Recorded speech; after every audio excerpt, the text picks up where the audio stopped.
Europe জুড়ে উত্তেজনার মধ্যেই রাশিয়া দাবি করেছে তাদের ইউক্রেন অভিযান এখন কার্যত অপ্রতিরোধ অবস্থায় রয়েছে।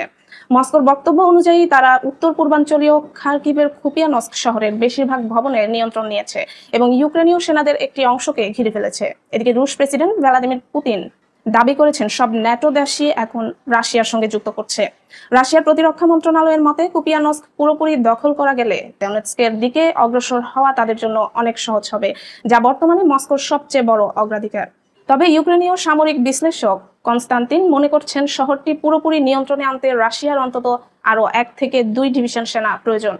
চলতি বছরে রাশিয়া দাবি করেছে তারা প্রায় 4714 বর্গ কিলোমিটার এলাকা দখল করেছে।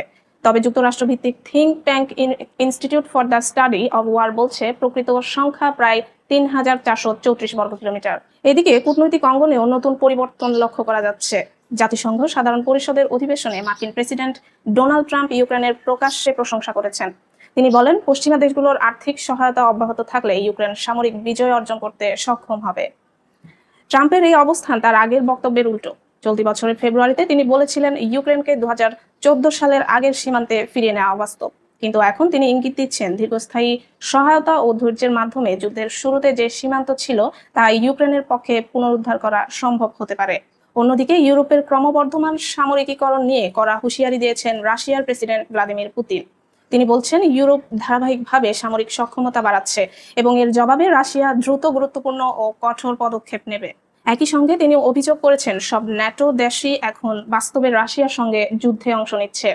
বৃহস্পতিবার রাশিয়ার দক্ষিণাঞ্চলীয় শহর সোচিতে পররাষ্ট্র নীতি বিষয়ক এক ফোরামে পুতিন বলেন, ন্যাটো আক্রমণের নামে রাশিয়াকে নিয়ে যে প্রচারণা চলছে তা কেবল অর্থহীন হিস্টেরিয়া। তারা নিজেরাই বিশ্বাস করে না যে রাশিয়া ন্যাটোতে হামলা চালাবে। যদি সত্যিই বিশ্বাস করে তাহলে তারা অযোগ্য, আর যদি না করে তাহলে তারা অসৎ। 2022 সালে ইউক্রেন যুদ্ধ শুরুর পর থেকে রাশিয়া ও ইউরোপীয় ইউনিয়নের সম্পর্ক চরম অবনতির দিকে গেছে। সাম্প্রতিক মাসগুলোতেও ডেনমার্ক, এস্তোনিয়া ও পোল্যান্ডের আকাশসীমা লঙ্ঘনের অভিযোগে উত্তেজনা আরও বেড়েছে। ইউক্রেন ও ন্যাটো মিত্ররা বলছে রাশিয়া ইচ্ছাকৃতভাবে এসব করছে, তবে মস্কো তা অস্বীকার করছে। পুতিন অভিযোগ করেন ইউরোপ ইচ্ছাকৃতভাবে উত্তেজনা বাড়াচ্ছে যাতে সামরিক ব্যয় বাড়ানো যায়। তিনি আরও বলেন সব ন্যাটো দেশ এখন আমাদের সঙ্গে যুদ্ধ করছে।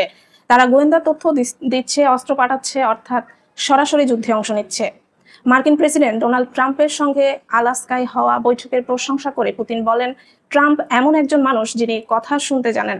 তবে তিনি স্পষ্ট করেন সমঝোতার জন্য ইউক্রেনকে ন্যাটো সদস্যপদের আশা ত্যাগ করতে হবে এবং কিছু ভূখণ্ড ছাড়তে হবে।